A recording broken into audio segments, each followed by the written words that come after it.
I'm Wallace McMullen, 4324 Dover Road. Is this good? Okay, and I'm also a member of the REAL group. I urge the Commission to deny this rate increase, which Louisville Gas and Electric has applied for. If approved, in the past 10 years, the residential rates will have gone up 40%, and the mandatory meter fees will have gone up 81%. Small commercial rates will have gone up 41%, and meter fees 86%. That's way too much. I'm advised that LG&E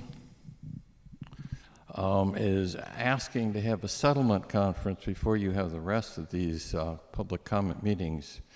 I would urge the Commission not to do that. Please listen to the voices of the public before you sit down for a settlement conference with the company. Going back to my script, I see no reason for the 25% increase in the mandatory basic service fee requested to continue natural gas service to homes. That's an additional $58 a year. Gas lines are underground and are not affected by severe storms in the weather, like Sam was speaking of. We have not had any serious earthquakes in LG&E's service territory. Inflation has not gone up that much. Please don't approve that large increase. This case is just the beginning of rate requests for LG&E KU. This proposal does not include recovering the cost of the new gas plant that was approved in 2023 at a cost of over $900 million. Nor does it include any of the costs of the proposed new fossil gas plants requested in the current CPCN case, which the Commission will rule on soon.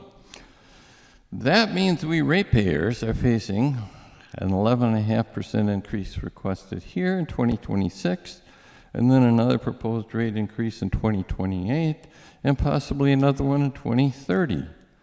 A recent study showed that electric rate prices are currently rising twice as fast as the rate of inflation. I urge you to try to put the brakes on that. So again, please deny this rate increase. LG&E customers have seen rate cases almost every 2 years. LG&E refuses to seriously work toward improving energy efficiency and other programs that will actually help people lower their bills. And I've gone through the frustrations of sitting through some of those meetings. LG&E is seeking policies which discourage investing in low-cost rooftop solar installations that would reduce the need to build expensive power plants in the future and perhaps address peak load problems in the hot summer days. Their actions, I think, are just greedy instead of serving the public as a public utility is supposed to do. I mean, some of the context here is Kentucky's minimum wage hasn't gone up in 15 years. Inflation is a continuing strain on everyone. Federal funding to help people facing utility disconnections, LIHEAP, is probably going to end, is expected to end. And the rate of return on equity for these companies is too darn high. That hits us with high bills. Per the experts I've been reading, such as RMI and Mark Ellis, the former chief of the corporate strategy for Sempra, a fair return on equity for these Kentucky companies would be at least 2% less than the 10.9% I believe they're currently seeking. At the current levels, these capital expenditures make the companies rich with the return on equity they get. They wind up with about a 17% profit from this schema.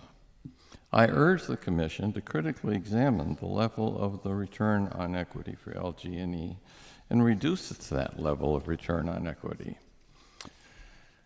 I read that LG&E KU's parent company, PPL, continues to make record profits for its shareholders, $6.1 billion over the last 12 months. They're taking that money from us, their ratepayers. For these reasons I've enumerated and more, please deny this rate increase. Thank you for attention to my comments.